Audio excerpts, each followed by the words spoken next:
বাংলাদেশের সন্দেহে ফের বাংলা শ্রমিককে হেনস্থার অভিযোগ। মহারাষ্ট্রের নাগপুরে বাংলার পরিযায়ী শ্রমিককে হেনস্থার অভিযোগ উঠেছে। দক্ষিণ চব্বিশ পরগনার বিষ্ণুপুরের শ্রমিককে মারধরের অভিযোগ। পুলিশ ও স্থানীয়দের বিরুদ্ধে মারধরের অভিযোগ। এক ডাকে অভিষেকে ফোন করে নিজের অবস্থার কথা জানান ওই শ্রমিক। বিষ্ণুপুরের বিধায়ক দিলীপ মণ্ডলের উদ্যোগে অবশেষে বাড়ি ফিরেছেন শ্রমিক। বাংলা কথা বললে মারধর করতো, বাইরে বার হতে পারতাম না। কোম্পানির মালিকও চলে গেছিল, আমরা এই জন্য লাস্টে কোনো ইয়েতে আসতে পারছিলাম না। তাই বলতে আমরা বাংলা কথা বলছি, আমরা বাঙালি, এই জন্য এটাই আমাদের সব থেকে বড় ইয়ে হচ্ছে। ওরাও নিয়ে গেছে থানাতে ওরা। হ্যাঁ, অনেক কারা মারধর করতো? ও বিহারিরাই থাকতো, ওরা ওখানকার স্থানীয় হলো। এক টাকা অভিষেককে কল করেছিল, করতে ওনারা কি করলো, বললো আচ্ছা আমি দেখছি। তারপর দাদা একদিন ফোন করলো আমাদের এই দাদা ফোন করলো, করার পরে বললো ঠিক আছে বাবু, আমি চিন্তা করিনি, আমি এ করছি, তো ব্যবস্থা করে দিচ্ছি। ফের দাদা ওই দিনই রাতেবেলা আমাকে টাকা পাঠালো, খাওয়া খরচাও পাঠিয়েছিল পাঠাতে। তারপর আমি তো ট্রেনের টিকিটও কাটতে পারিনি হুটো পাটা করে, কেন গাড়ির টাইম হয়ে গেছিলো। ওই অবস্থায় কোনোভাবে ওই বিনা টিকিটে চলে এসেছে। আমাদের মাননীয় সাংসদ অভিষেক বন্দ্যোপাধ্যায়কে সাইফুল ফোন করে, তারপরেও অফিস থেকে আমার সঙ্গে আমার মোবাইলে সব কিছু দিয়ে দেওয়া হয়।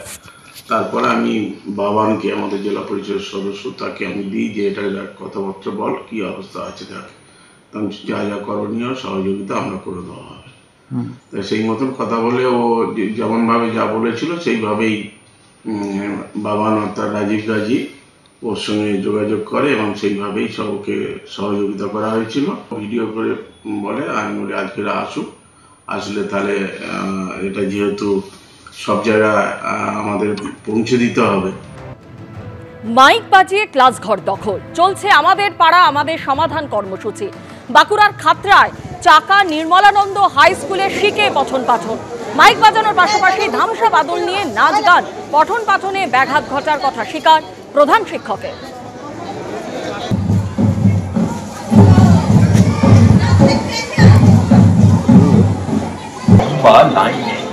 পাবলিক ডিস্ট্রিবিউশন হলো অন্ন, বস্ত্র ও বাসস্থান। আমাদের যারা দুমুঠো অন্ন তুলে দেয়, সেই অন্নদান থেকে ছাত্রছাত্রীকে মাইক বাজছিল, আমরা বলার পরে অবশ্য মাইক বন্ধ করে দিয়েছেন। এখন এই মুহূর্তে মাইক চলছে না। দেখুন, সমস্যা তো নেই বলা যাবে না, সমস্যা তো হয়ই। কেন পঠন পাঠনটা এমন একটা বিষয় যে সেখানে পাশাপাশি দুটো প্রকল্প একসাথে চলা সত্যিকারই সমস্যারই বিষয়। কিন্তু যেহেতু সরকারি প্রোগ্রাম, আমাদেরকে সরকারিভাবে চিঠি করা হয়েছে যেহেতু আমাকে, তাহলে সেক্ষেত্রে আমি একজন সরকারি বেতনভোগী কর্মচারী হিসাবে আমাকে একই সাথে যেমন স্কুলও চালাতে হচ্ছে, একই সাথে ওই প্রকল্প যেটা আমাদের চলছে সরকারি প্রকল্প, সেই প্রকল্প চলছে, সেক্ষেত্রেও আমাদের বাধা দেওয়ার কোনো ব্যাপার নেই। রবিবার বা অন্য কোনো ছুটির দিনে এই সমস্ত প্রকল্প করলে ভালো হয়, সেক্ষেত্রে পঠন পাঠনটা সুস্থভাবে হতে পারে। প্রচুর ভিড় হয়েছে, প্রচুর মানুষের জনসমাগম। হ্যাঁ, মানুষ খুব উপকৃত। দিদির এই 37টা প্রকল্পর কাজ চলছে আমার ক্যাম্পে, আর প্রচুর মানুষ এটাতে খুশি যে দিদির সব রকম সুবিধা পাচ্ছে। যাতে তা না হলে তো এইটাতে আমাদের সাথে সাথ হয়ে কাজটা যাতে সুস্থভাবে হয় সেটা করার কথা, সেটা না করে কেন ওইরকম করবে?